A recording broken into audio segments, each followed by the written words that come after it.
BJP ও CPM এর যৌথ ষড়যন্ত্রে এ রাজ্যে 26,000 শিক্ষক শিক্ষিকাদের চাকরি গেল। এই অভিযোগ তুলে ধিক্কার মিছিলে হাঁটলেন কুমারগ্রাম ব্লক তৃণমূল ছাত্র যুবরা।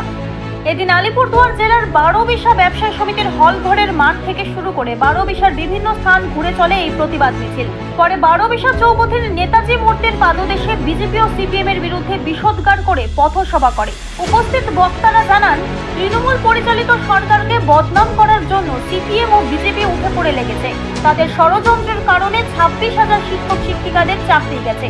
সেই সঙ্গে তারা আরও জানান, শিক্ষকদের চাকরি যাওয়ার পাশাপাশি নিত্য প্রয়োজনীয় ঔষধের আকাশ ছোঁয়া মূল্য বৃদ্ধি করেছে কেন্দ্রের বিজেপি সরকার।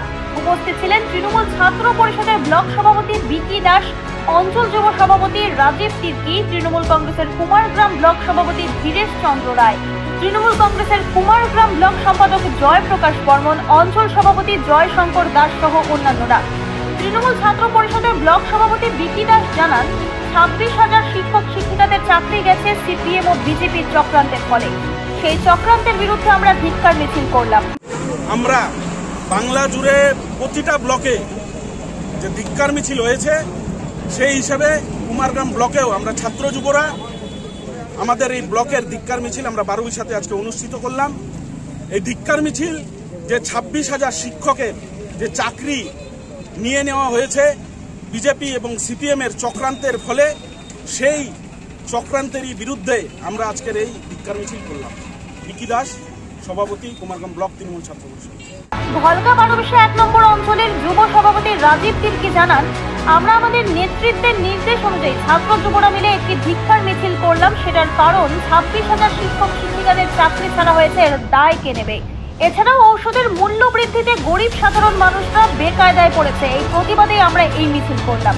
মাননীয় মুখ্যমন্ত্রীর নির্দেশ ছিল, নির্দেশ ছিল, যেটা ছাত্র যুব মিলে একটা জয়েন্ট ব্যাচে করে একটা রেলি করার জন্য।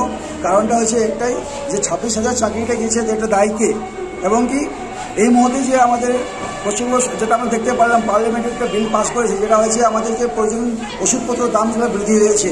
এই ওষুধপত্রের দাম বৃদ্ধি হওয়ার কারণটা কি, মানে আমরা বুঝতে পারছি না কি গরিবকে বাঁচানোর জন্য বিজেপি সরকার সেন্টারে বসে আছে, না গরিবকে বাড়ার জন্য আছে। একটা ছোট্ট বাচ্চা যদি ওষুধ কিনতে হয় সেটা থেকে দাম বৃদ্ধি হয়ে গেছে।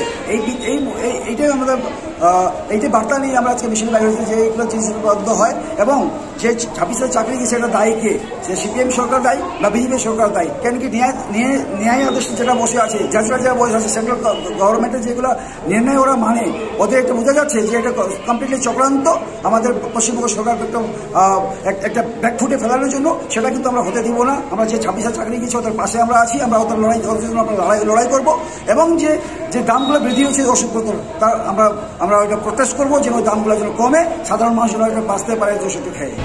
আলিপুরদুয়ার থেকে অমল বর্মনের রিপোর্ট, আমাদের টিভি। রাজনীতির রঙিন হয়ে উঠেছে। ভারতবর্ষের মানুষের এর থেকে প্রত্যাশার আর কিছু নেই। ভারতবর্ষের মানুষের এর থেকে আর বড় কিছু ক্ষতি নেই। যে বিচার ব্যবস্থার উপরে, যে গণতন্ত্রের